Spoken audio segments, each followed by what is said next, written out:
Good morning everybody, welcome to another devotional video from Yorkshire Camps. I'm Joe, this is Phil. This morning we're continuing our little series in Hebrews 11 looking at different Old Testament characters in the Bible that showed faith in different ways. So today we're going to be looking at Moses, and this section can be found in Hebrews 11 verse 24 to 27.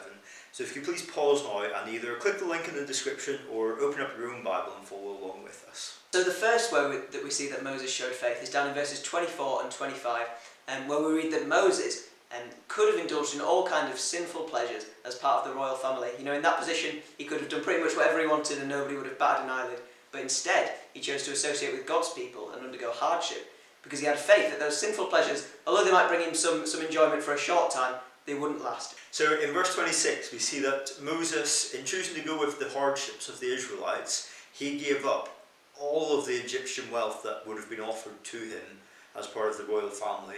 But he also realised that the wealth that God was offering him in the future was so much more than what the Egyptians could ever give to him.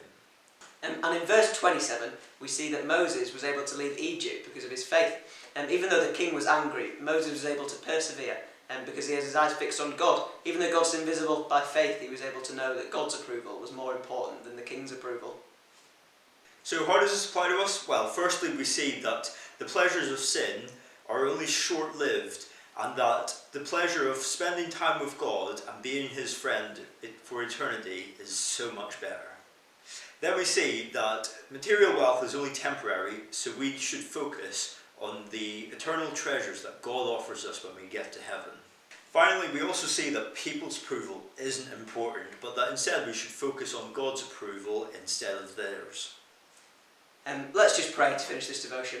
Heavenly Father, thank you that the things that you offer us are so much better than the things of the world. Thank you that the fleeting pleasures of sin and material wealth and other people's approval, Lord, is unimportant, and that you offer us much better things in the long run.